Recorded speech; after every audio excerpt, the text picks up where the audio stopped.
আসসালামু আলাইকুম প্রিয় শিক্ষার্থী বন্ধুরা, আশা করি তোমরা অনেক ভালো আছো। আলহামদুলিল্লাহ, আমিও অনেক ভালো আছি। তো আজকে আমাদের আলোচনার বিষয় হচ্ছে ক্লাস 6-এর চ্যাপ্টার ম্যাথমেটিক্স এর চ্যাপ্টার 1-এর এক্সারসাইজ 2। ঠিক আছে, চ্যাপ্টার 1-এর এক্সারসাইজ 2 নিয়ে আজকে আমরা আলোচনা করব। তোমাদের চ্যাপ্টার 1-এর 1.2-তে যে বিষয় নিয়ে আলোচনা করা হয়েছে সেটা হচ্ছে prime number, composite number and divisibility rule সম্পর্কে। ঠিক আছে, তো আমরা প্রথমে জানবো what is prime number. What is prime number?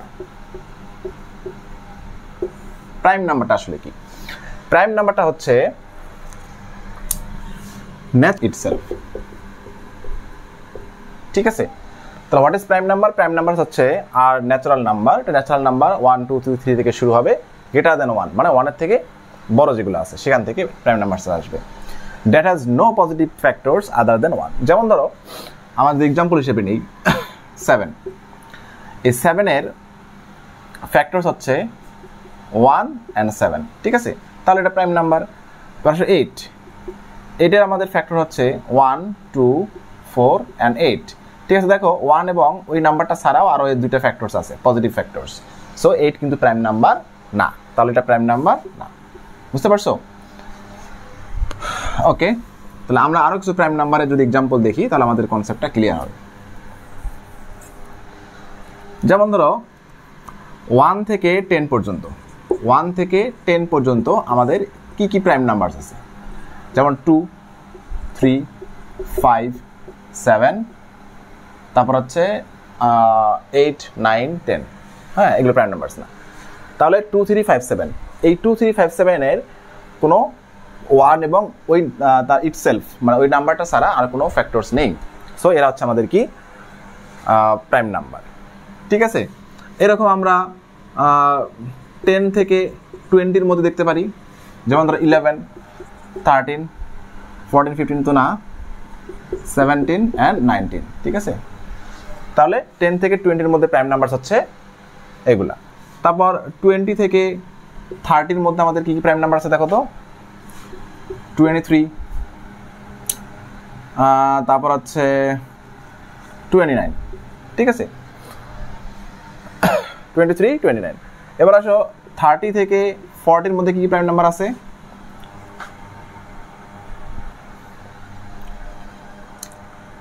31 and 37। ওকে, তারপর আসো 40 থেকে 50-র মধ্যে কি প্রাইম নাম্বার আছে? এটা হচ্ছে 40 থেকে 50-র মধ্যে এই প্রাইম নাম্বারগুলো আছে।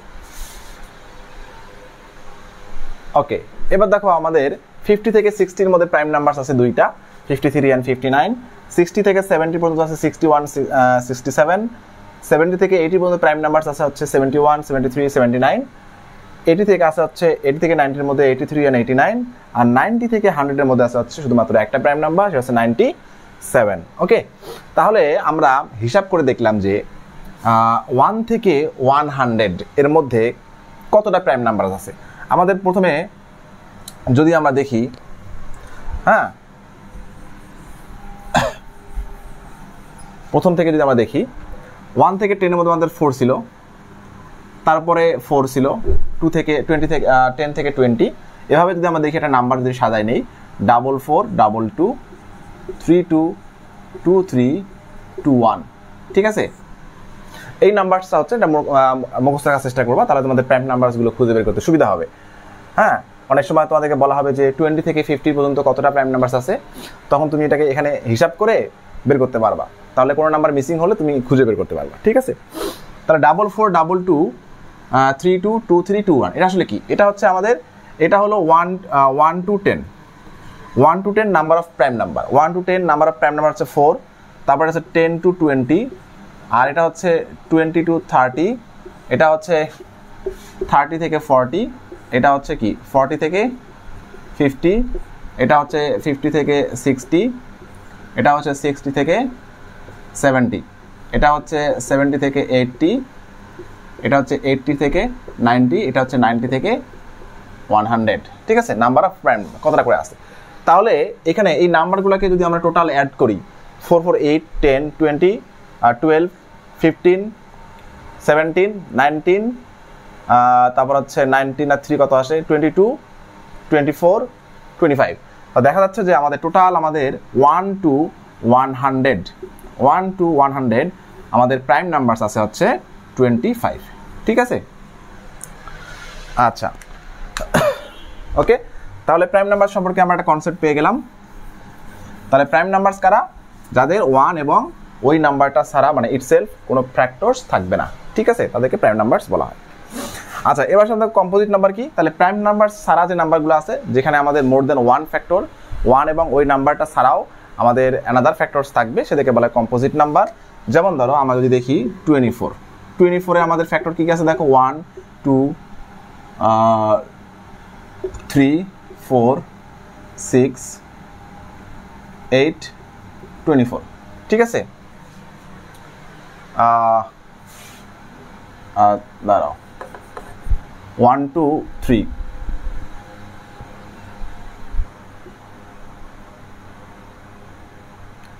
হ্যাঁ 8 আছে, তারপর হচ্ছে 12 আছে, তারপর হচ্ছে 24। ঠিক আছে, তো এখানে দেখা যাচ্ছে যে 1 এবং 24 ছাড়াও আমাদের আরো ফ্যাক্টরস আছে। ঠিক আছে, তাই হচ্ছে আমাদের 24 হচ্ছে কি কম্পোজিট নাম্বার। আচ্ছা, এবার আসো আমরা দেখবো co prime numbers. Co prime খুবই ইম্পর্টেন্ট একটা topic. Co prime numbers. Co prime numbers কারা? কো প্রাইম নাম্বারস হচ্ছে যেমন আমরা যদি এক্সাম্পল আসি তাহলে খুব সহজে বোঝা যাবে। যেমন ধরো 8, 9। ঠিক আছে, এই যে দুটো নাম্বার আমরা নিলাম, এখানে 8টা হচ্ছে কম্পোজিট নাম্বার, মানে ইন্ডিভিজুয়ালি 8টা হচ্ছে কম্পোজিট নাম্বার, 9টাও কিন্তু কি কম্পোজিট নাম্বার। ওকে, তাহলে 8টাও কি, 8টাও কম্পোজিট নাম্বার, 9টাও কম্পোজিট নাম্বার। কিন্তু যদি আমরা দেখি 8 এর যে আমাদের ফ্যাক্টরস গুলা সেটা হচ্ছে 1, 2, 4, 8। ওকে, 9 এর ফ্যাক্টরস গুলো আমরা দেখি 1, 3, 9। ঠিক আছে, এগুলো হচ্ছে 8 এর ফ্যাক্টরস, যে নাম্বারগুলো দ্বারা 8 কে ডিভাইড করা যায়, আর এটা হচ্ছে 9 এর ফ্যাক্টরস, যেগুলো দ্বারা 9 কে ডিভাইড করা যায়। আচ্ছা, এখন যেহেতু 1 এবং 8 ছাড়া 8 এর আরো দুইটা ফ্যাক্টরস আছে, তাই 8 হচ্ছে কম্পোজিট নাম্বার। 1 এবং 9 ছাড়া 9 এর আরো একটা ফ্যাক্টরস আছে, সেটা হচ্ছে 3, 9 হচ্ছে কম্পোজিট নাম্বার। এটা আমরা বুঝতে পারলাম। এখন আসো কো প্রাইমের কনসেপ্টটা আসলে কি? কো প্রাইমের কনসেপ্টটা হচ্ছে এই দুইটা নাম্বারকে যদি আমরা একসঙ্গে চিন্তা করি তাহলে দেখা যায় যে এই দুইটা নাম্বারের মধ্যে শুধু 1 একটা কমন ফ্যাক্টর আছে। ঠিক আছে, শুধু 1 কমন ফ্যাক্টর, আর কোনো অন্য কোনো ফ্যাক্টরস কিন্তু কমন নেই, বা কোনো কমন ফ্যাক্টরস নেই। যদি কোনো নাম্বারের মধ্যে দেখো যে 1 ছাড়া অন্য কোনো নাম্বার কমন ফ্যাক্টরস নেই, তাহলে এই দুটো নাম্বারকে একসঙ্গে বলা হয় কো প্রাইম নাম্বার। ঠিক আছে, তার মানে এরা দুইটা নাম্বার একসঙ্গে মিলে প্রাইম নাম্বারসের যে একটা কন্ডিশন সেটা ফিল আপ করতেছে। তাই 8 এবং 9কে একসঙ্গে বলা হয় কো প্রাইম নাম্বার। কথা কি ক্লিয়ার? তাহলে আমরা এরকম আরেকটা এক্সাম্পল দেখি। যেমন ধরো 6, 7। ঠিক আছে, 6, 7। ওকে, তারপর আসো 8, 15। তাহলে আমাদের 6 দেখো, 6 এর ফ্যাক্টরস কি কি আছে? 6 এর ফ্যাক্টরস হচ্ছে 1, 2, 3, 6, আর 7 এর ফ্যাক্টরস হচ্ছে 1 and 7। 7 হচ্ছে prime number, but 6 prime number না। তবে 6 এবং 7 দুইটা একত্রে হচ্ছে কো প্রাইম নাম্বার, কারণ এদের 1 ছাড়া আর কোনো কমন ফ্যাক্টর নেই। তো সেম ভাবে যদি আমরা 8 এবং 15 এর ক্ষেত্রে দেখি, তাহলে 8 এর হচ্ছে আমাদের ফ্যাক্টরস হচ্ছে 1, 2, 4, 8, আর 15 এর হচ্ছে কত বলতো 1, 3, 5 and 15। ঠিক আছে, সেম অবস্থা এখানে দেখো 1 ছাড়া কোনো কমন ফ্যাক্টর নেই, তাহলে এরা হচ্ছে কো প্রাইম। আমরা খুব সহজে বলতে পারি যে যে সকল নাম্বারের HCF হচ্ছে 1, HCF মানে হাইয়েস্ট কমন ফ্যাক্টর, HCF হচ্ছে 1, তারা হচ্ছে কো প্রাইম নাম্বার। তাহলে আমরা বলবো কো প্রাইম HCF 1। কিভাবে টেস্ট করব? HCF যদি 1 হয় তাহলে তারা হচ্ছে HCF 1, তাহলে তারা হবে কো প্রাইম।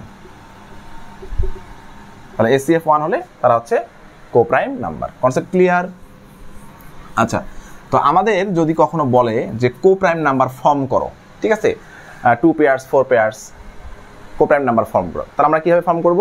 সবসময় মাথায় রাখবা যে পাশাপাশি অ্যাডজাসেন্ট যে নাম্বারগুলো এরা অলওয়েজ কোপ্রাইম। অ্যাডজাসেন্ট নাম্বার কি বলতে কীরকম, যেমন ধরো 5 6 এরা কোপ্রাইম, 7 8 এরা কোপ্রাইম, 10 11 এরা কোপ্রাইম, 24 25 এরা কোপ্রাইম, 27 তারপর হচ্ছে 28 এরা কোপ্রাইম, তারপর হচ্ছে 98 99 এরা কোপ্রাইম।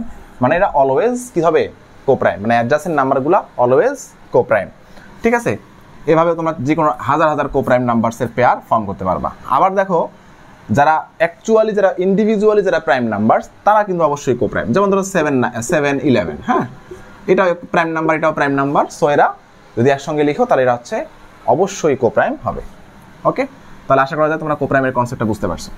এবার আসো আমরা দেখব ডিভিজিবিলিটি সম্পর্কে। ডিভিজিবিলিটি সম্পর্কে, ঠিক আছে। ডিভিজিবিলিটি এই বিষয়টা হচ্ছে এরকম যে কোনো একটা নাম্বার 2 দ্বারা 3 দ্বারা 4 দ্বারা 5 দ্বারা ডিভিজিবল কিনা এটা আমরা ডিভিশন ছাড়াই, মানে ডিভাইড করা ছাড়াই রুলস দেখে রুলস অ্যাপ্লাই করে আমরা বলতে পারবো সেটা 4 দ্বারা 5 দ্বারা 6 দ্বারা 7 দ্বারা বা অন্য কোনো নাম্বারস দ্বারা ডিভিজিবল হবে কিনা। ঠিক আছে, ডিভিশন ছাড়াই যদি কোনো রুলস অ্যাপ্লাই করে আমরা ডিভিজিভ টেস্ট করি সেটা হচ্ছে ডিভিজিবিলিটি রুলস। আমরা প্রথমে দেখবো হচ্ছে ডিভিজিবিলিটি বাই 2। ডিভিজিবিলিটি বাই 2, কোনো নাম্বার 2 দ্বারা ডিভিজিবল কিনা। হ্যাঁ, যদি কোনো নাম্বার 2 দ্বারা ডিভিজিবল হতে হয় কন্ডিশন হচ্ছে last digit, if last digit of a number, if last digit of number is 0 2 4 6 8। ঠিক আছে, যদি কোনো নাম্বারের লাস্ট ডিজিট 0 2 4 6 8 হয় তাহলে আমরা বলতে পারবো ওই নাম্বারটা 2 দ্বারা ডিভিজিবল হবে। যেমন ধরো 5 6 7 8 9 0, বলো তো এই নাম্বারটা 2 দ্বারা ডিভিজিবল কিনা। হ্যাঁ অবশ্যই ডিভিজিবল, কারণটা হচ্ছে এর লাস্ট ডিজিট হচ্ছে 0। যদি এখানে 0 না থেকে 2 থাকে সেটাও ডিভিজিবল হবে, যদি 8 থাকে তবুও কি হবে, এই নাম্বারটা 2 দ্বারা ডিভিজিবল হবে। অর্থাৎ লাস্ট ডিজিট যদি আমাদের 0 2 4 6 8 হয় তাহলে সে অবশ্যই সেই নাম্বারটা 2 দ্বারা ডিভিজিবল হবে। ওকে, এবার আমরা দেখব divisibility by 3। Divisibility by 3, divisibility by 3 হচ্ছে if sum of digits of a number is divisible by 3, the number will be divisible by 3। অর্থাৎ এখানে বলা আছে যে যদি কোনো নাম্বারের ডিজিটগুলার সাম যদি 3 দ্বারা ডিভিজিবল হয় তাহলে সেই নাম্বারটাও 3 দ্বারা ডিভিজিবল হবে। যদি আমরা এক্সাম্পল দেখি, নাম্বার যদি নেই 2 5 2, ঠিক আছে। তো তোমাকে বলা হলো যে বলো তো এই নাম্বারটা 3 দ্বারা ডিভিজিবল কিনা। আমরা কি করব, এই নাম্বারের ডিজিটগুলো সাম করব। 2 + 5 + 2, তাহলে 5 আর 2 7 আর 2 9। হ্যাঁ দেখো আমরা দেখলাম যে sum of the digit of the number is divisible by 3। 9টা তো অবশ্যই 3 দ্বারা ডিভিজিবল, তাহলে এই নাম্বারটাও কি হবে, 3 দ্বারা ডিভিজিবল হবে। তো এরকম যদি বড় নাম্বার হয়, যেমন ধরো 2 6 5 7 3 1 2, আমি আগে দেখি যে সামটা আসলে 3 দ্বারা ডিভিজিবল হয় কিনা। 3 3 6 13 18 20 24 25 26 27, তাহলে এখানে আমি 2 দেই। হ্যাঁ দেখো, ধরো তোমাদেরকে জিজ্ঞাসা করা হলো যে এই নাম্বারটা 3 দ্বারা ডিভিজিবল কিনা। তো আমরা এটাকে 3 দ্বারা ডিভাইড না করে যদি রুলস অ্যাপ্লাই করি, কিভাবে, 2 প্লাস, হ্যাঁ এই নাম্বারগুলো সাম আমরা বের করি, 2 + 6 + 5 + 7 + 3 + 2 + 2 ইকুয়াল কত আসে দেখো, 2 2 4 7 7 14 14 5 হচ্ছে 14 আর 5 কত 19 19 আর 6 কত 25 25 আর 2 অ্যাড করলে কত আসে 27। তাহলে আমরা দেখলাম যে এখানে এই নাম্বারটা 27 যে নাম্বারটা আছে এটা 3 দ্বারা ডিভিজিবল। ঠিক আছে, সো আমাদের এই পুরো নাম্বারটাও কি হবে, 3 দ্বারা ডিভিজিবল হবে। এবার আসলে আমরা দেখব divisible by 4। Divisible by 4। Divisible 4 এর যে কন্ডিশন সেটা হচ্ছে last two digit of a number. দেখো, if last two digit of a number is divisible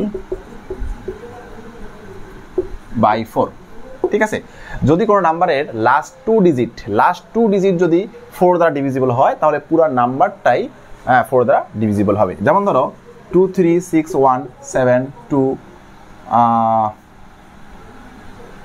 4, ঠিক আছে।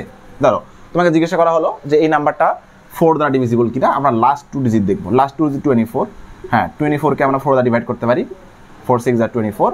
সো এই যে পুরা নাম্বারটাই আমাদের কি হবে, 4 দ্বারা ডিভিজিবল হবে, ঠিক আছে। এবার আসো আমরা দেখব ডিভিজিবল বাই 5। ডিভিজিবল বাই 5 যদি দেখো, if last digit of a number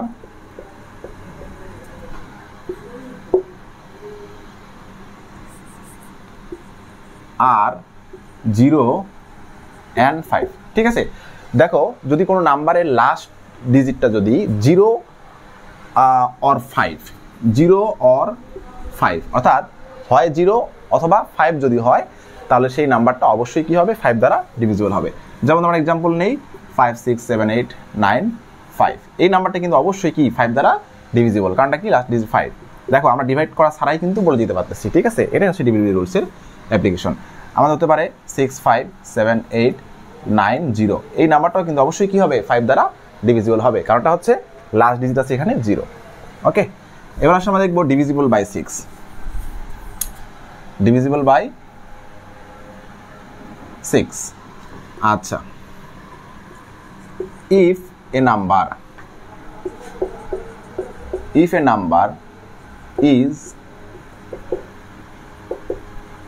divisible by 2 and 3 both, ঠিক আছে। মাথা রাখো যে যদি কোনো নাম্বার 2 এবং 3 দ্বারা both 2 and 3 দ্বারা একত্রে ডিভিজিবল হয় তাহলে সেই নাম্বারটা অবশ্যই 6 দ্বারা ডিভিজিবল হবে।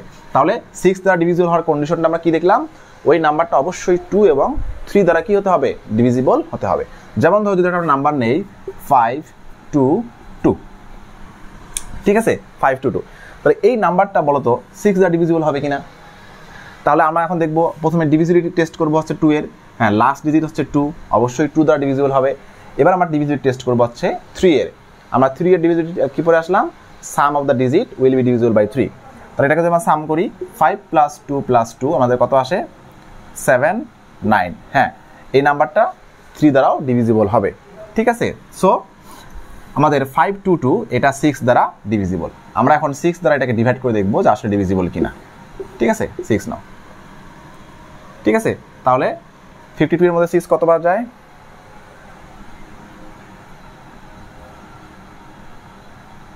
হ্যাঁ 8, ঠিক আছে। যদি আমি এখানে 8 দেই তাহলে কত আসে, 48 4, আচ্ছা এখানে আমি 7 দেই 42, ঠিক আছে। তাহলে দেখা যাচ্ছে যে আমাদের নাম্বারটা 6 দ্বারা ডিভিজিবল। আমরা এতক্ষণ দেখলাম ডিভিজিবিলিটি রুলস, 6 পর্যন্ত দেখছি। এখন আমরা দেখব divisibility by 7। Divisibility by 7, okay, আচ্ছা। ডিভিজিবিলিটি বাই 7 এই রুলসটা তোমাদের সিলেবাসে নাই, সো এটাকে আমরা জাস্ট ছোট করে দেখব। যেমন ধরো যদি একটা নাম্বার নেই 5 6 2, ঠিক আছে।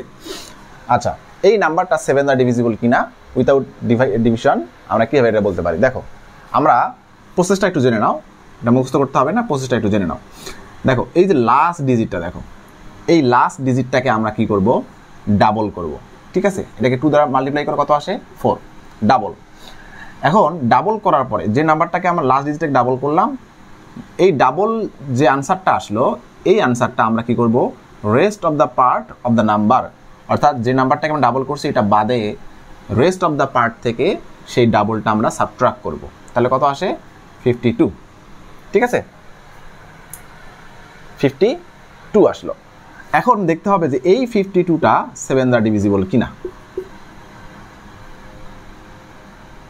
7 7 যা কত আসে? 49, 50, 51, 52, 3 না। তাহলে দেখা যাচ্ছে যে এই যে রেস্ট অফ দ্য পার্ট এটা 7 দ্বারা ডিভিজিবল না। সো বলা যাচ্ছে যে এই 562 এই নাম্বারটা কি হবে না? 7 দ্বারা ডিভিজিবল হবে না।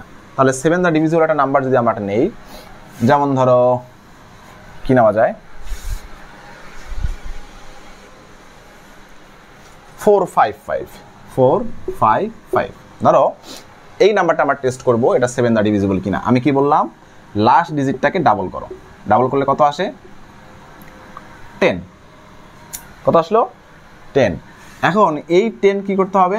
Rest of the part of the number থেকে মাইনাস করতে হবে। ঠিক আছে, তাহলে কত আসে? 35। এখন এই 35কে দেখতে হবে সে 7 দ্বারা ডিভিজিবল কিনা। হ্যাঁ, সে অবশ্যই 7 দ্বারা ডিভিজিবল। সো আমাদের 455 is divisible by 3, sorry by 7। Okay, তাহলে ডিভিজিবিলিটি অফ 7টা বুঝতে পারছো তোমরা? ওকে, তাহলে এটা রুলসটা কি আসবে? Double the last digit and subtract from the rest of the part of the number.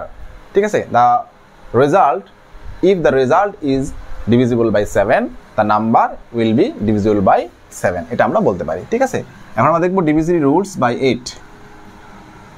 Divisibility rules by 8 সবসময় মাথায় রাখবা। ডিভিজিবিলিটি রুলস বাই 4 অ্যান্ড 8টা মোটামুটি same.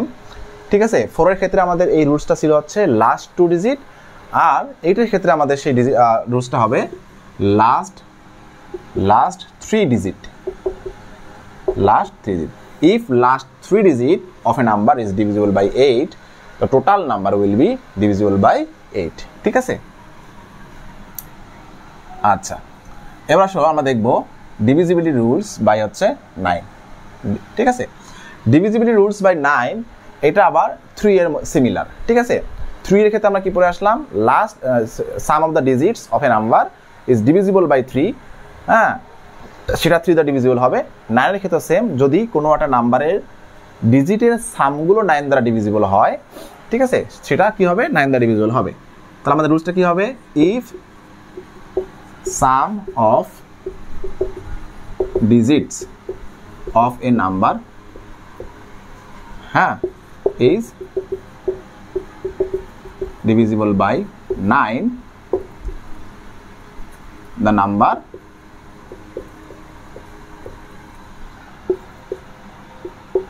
will be divisible by 9. ওকে, যদি আমরা একটা এক্সাম্পল নেই, যেমন ধরো 5 6 7 8 9, একটু মিলাই নেই।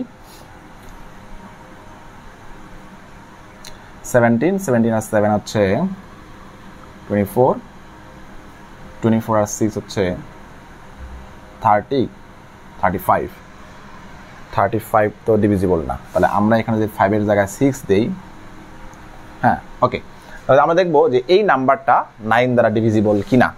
ওকে, তাহলে এটা এই নাম্বারগুলো ডিজিটের সাম বের করি। 6 + 6 + 7 + 8 প্লাস হচ্ছে 9 ইজ ইকুয়াল, তাহলে কত আসবে? অ্যাড করো। 9 আর 17 আর 7 যদি আমরা অ্যাড করি তাহলে কত আসে? এখানে যদি 3 চলে যায় তাহলে মানে 4 থাকবে, 24। তাহলে 24 আর 6 হচ্ছে কত? 30 আর 6 হচ্ছে 36।